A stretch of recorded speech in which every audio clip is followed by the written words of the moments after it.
Welcome back to another video, and in today's video we have our Clash in Italy predictions. Now this one is a very cool card because they have all the titles on the line. Basically all the people who you want to see on a pay-per-view, they pretty much put them all on here. It does seem like AW maybe put a little bit of pressure on WWE to start putting on a better product, because it seems like it has gotten a lot better since Double or Nothing. Yeah, I have some pretty big expectations for this show. It's an international show, so I do expect the crowd to be a little bit more alive. I do expect Italy to be alive on the night. And yeah, usually the international shows tend to be a little bit better than your typical American shows. So yeah, hopefully we see that same result because we do have a lot of big matches. Yeah, we just seen the crowd, kind of like a glimpse of them on this SmackDown, and they were very, very loud for everything. They kept up with everything. Definitely deserves a PLE there again in the future already, and we haven't even gotten to the PLE yet. But for our predictions and the first match, we have Cody Rhodes versus Gunther. Now, Gunther just obliterated Cody Rhodes on the mic. Before our first match on the card, we have Cody Rhodes versus Gunther for the undisputed WWE Championship. Now, this crowd, like I mentioned, was very, very loud. Gunther and Cody just had a segment together where Gunther went off on Cody Rhodes and had a really good promo versus him, and Cody had a pretty good response as well. But for this match, I am going to go with Gunther taking him down, and that is what Gunther told Cody. He told Cody that I took down AJ, I took down Cena, I took down Goldberg. What makes you think that I can't take down you? So it was a very, cool comment from him, and it definitely does seem like Gunther should and could win this match.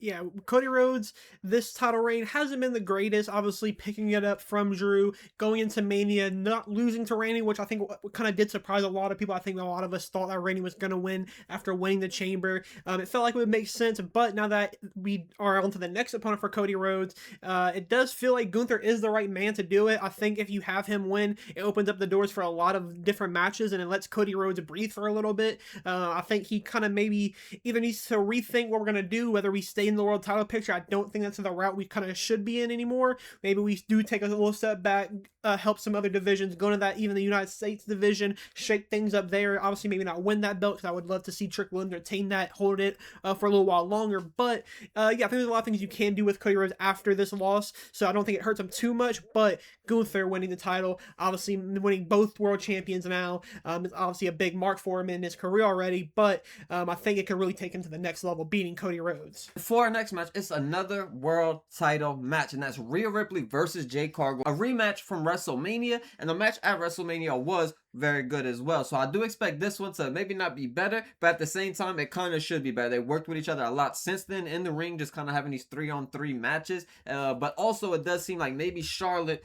could get involved in this match to some degree. Maybe she tries to help Rhea but ends up costing her, or maybe she just turns heel, just helps Jade. I don't really know exactly how this will play out, but it does seem like Charlotte will be involved in this match to some degree, and I will go with Rhea Ripley to still retain.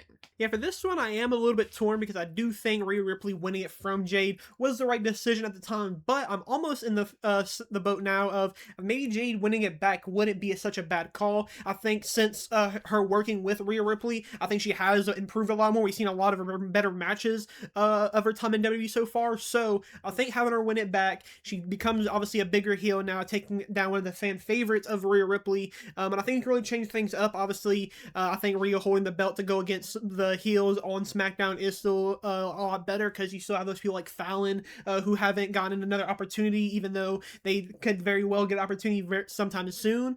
But I do think Rhea Ripley will retain here, but I wouldn't be surprised though if Jade Cargill wins her title back. Yeah, like I mentioned, I'm definitely expecting Charlotte to be involved, so maybe there's a world where the match just gets DQ'd and we just have a rematch between these three at some point later on at another PLE or something.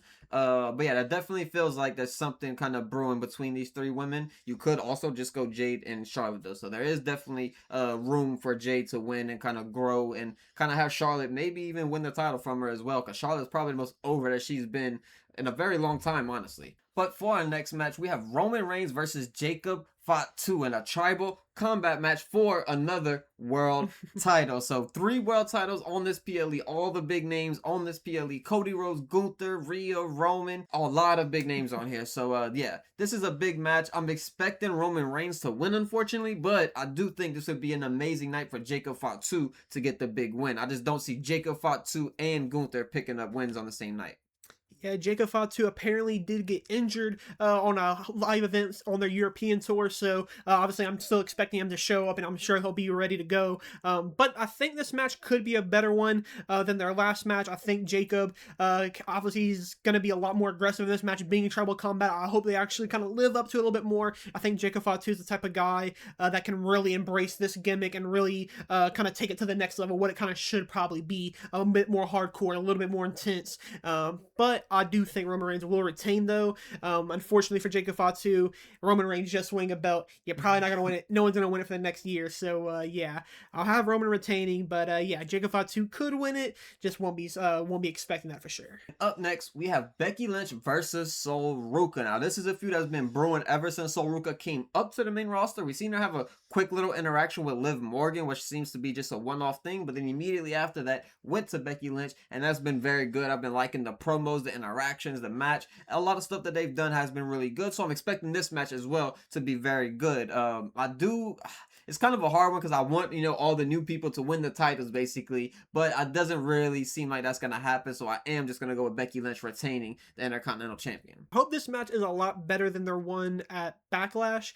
This time around, I hope we actually get a real finish to this match, and I do hope, and I will go on to predict Sol Ruca to win the belt. I think Becky Lynch has done her service with the Intercontinental Championship. It's about time we get her into bigger storylines, so I think Sol Ruca winning here, becoming a young Intercontinental Champion. Obviously, that belt is still so new, so it doesn't, it's not like she's this like record-breaking winner, but I think her winning a belt could really elevate her to even bigger heights now, and then going on to Raw and defending it pretty consistently, which I can imagine she do. I do think it can be really good for her. And for the final match on Clash in Italy is probably the most controversial one on here, and that is Obafemi versus Brock Lesnar. Now, obviously at WrestleMania, we've seen Obafemi retire Brock Lesnar. He beat him in about 5 minutes, and then Brock Lesnar left his boots, his gloves, all that in the ring, and it seemed like that was the end, and it was a really good match, and we enjoyed the build to it. Everything about it was amazing, and it was kind of the best way to send off Brock Lesnar, because he hasn't done a lot of good stuff to make the fans like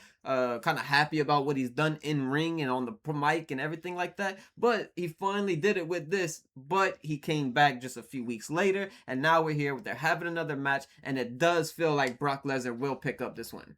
Yeah, I think what we've learned is that you can't just retire Brock Lesnar. You're going to have to kill him. And unfortunately for Obafemi, I do not think he gets the kill here. I do think Brock Lesnar will go on to win this match to eventually set up a third match between them, where I can imagine it has some type of stipulation where we can see these two guys go all out. Maybe it is the last man standing, and that's how we see Brock Lesnar go out on his back. So yeah, I think that's the way we're going to go for here. But yeah, I don't think this will be the end between these two guys, which I don't mind. It has been pretty good. Obviously, with Brock returning, it does kind of shake things up, because I did want Obafemi to continue the momentum after that win over Brock. But yeah, I don't mind this going on. I hope it doesn't last longer than SummerSlam. Yeah, it does hurt the win at WrestleMania that he came back, but there definitely is a way where they could kind of get it over more, make it even a bigger thing to retire him a second time. Maybe there's a world where Brock Lesnar wins the title somewhere, and then Obafemi could retire him and take a title. I think that would be huge and amazing, just to have Obafemi win the title and retire Brock Lesnar all on the same night, potentially at a SummerSlam in his hometown as well. I think that would be massive for him, and it does seem like we're kind of going to go in that direction, because I am going to pick Brock Lesnar to win this match, but it's on the kind of mindset that Obafemi is going to get that final third win later on in the future. So hopefully that will be at SummerSlam, and he's the final person to retire him, because it would kind of suck to see him retire him at WrestleMania, but then someone else be the one to actually be the final match and retire him, whoever that may be, if it's Gunther or whatever. But that's all of our predictions for Clash in Italy 2026. Let us know if you think any of our predictions are wrong, and which one you would rather win instead, and why you would like to win instead, because this is a very good card with all these titles on the line, all these big names on one PLE. There's a lot of kind of divided opinions on who should win these matches. So we appreciate you guys for watching. Leave a like, subscribe, comment below, and we'll see you guys in the next one.